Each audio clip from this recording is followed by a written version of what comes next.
I'm Jessica, I'm the mum. Hi, I'm Gideon, I'm the dad. Hi, I'm Mordecai and I am the biological son. This here is Reuben, he is twin number 2. And this is Levi, he's twin number 1. And we had the privilege of adopting them, or rather getting them at the beginning of this year in March.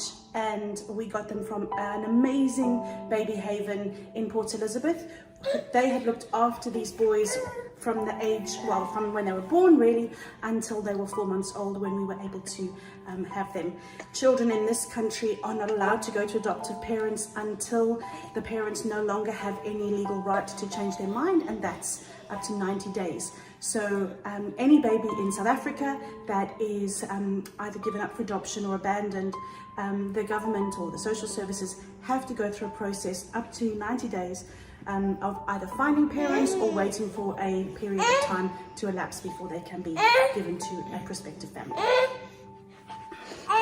A few years ago we met a couple and a few people around them that were planning on starting a farm type place with different foster homes to look after abandoned children, possibly foster homes, and we got really excited about this, but it never came to be.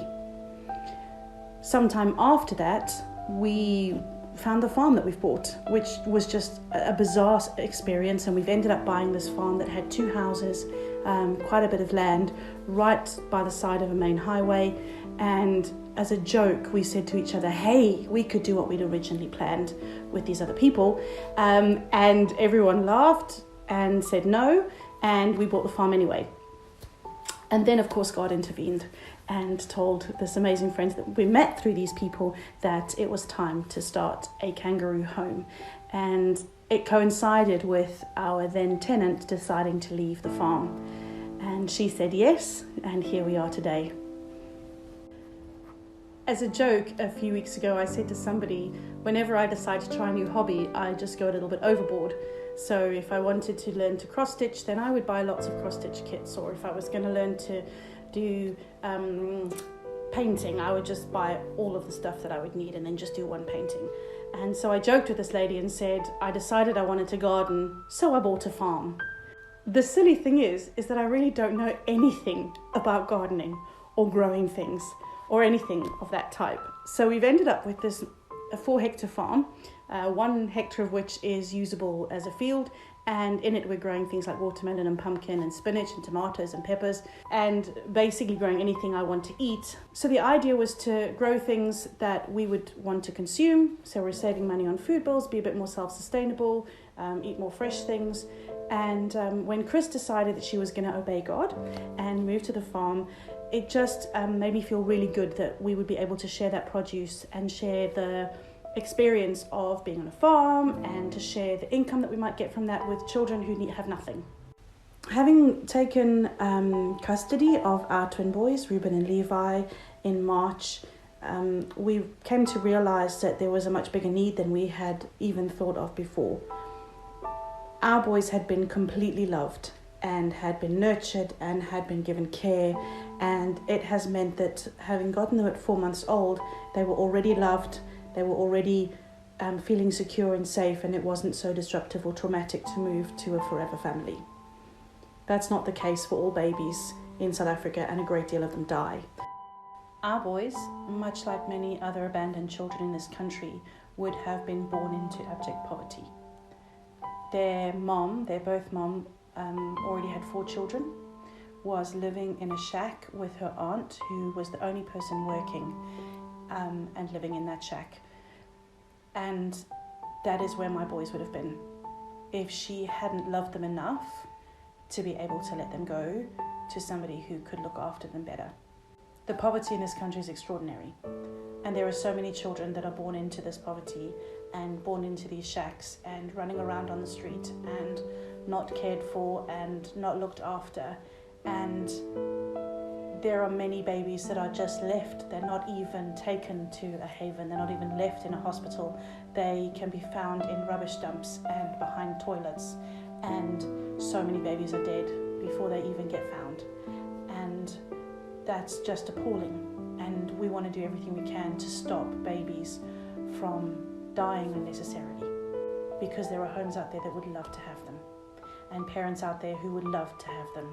In order to help as many babies as possible not die being left in that situation, we've opened up the second home on our property to be Abba's house, to make it available for those children.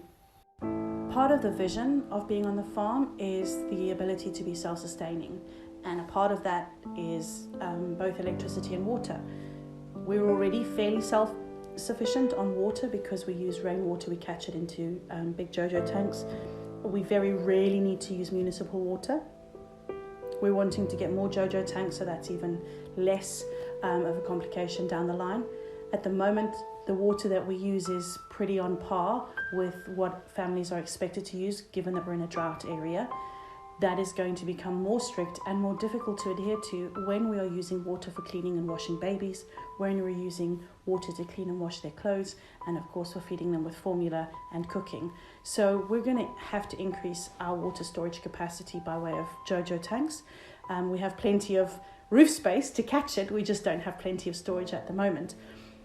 We also want to be self-sustaining with regards to electricity. We already moved over to gas geysers to boil our water for showering and so on. Given the inconsistency of the availability of electricity, even though we pay so much for its availability, we are never confident of having that. What we need to do is to move over to solar power. In South Africa, we have this thing called load shedding, where we have rolling planned blackouts, which can be anything from 1 time a day to 4 times a day and upwards, and it's for 2.5 hours a block. This means that we don't have electricity, and that means that doing things like boiling water for sterilized water for making baby bottles, or sterilizing the bottles in the microwave, or even doing washing for the baby's clothes is just not possible. Another thing we need to consider is medication for the babies. That needs to stay in the fridge. Our baby's tummy mummy was HIV positive, and had they not had the correct medication with exactly the right intervals, they would not be HIV negative as they are now. So they have a future, a bright future with no illness, because they got the medication they needed at the right times, and that medication needs to be cared for in the right way. We need electricity to be able to do that, and we need it to be consistent and confident that it's going to be there. Availability of solar power solutions is vast in South Africa for those that can afford it. We're already in a really fantastic position in terms of providing produce, which is great because it'll be in season and fresh and healthy. We have plans to open a farm stall so that any excess that we have we can sell, and part of that profit is going to go back into helping the children on the farm.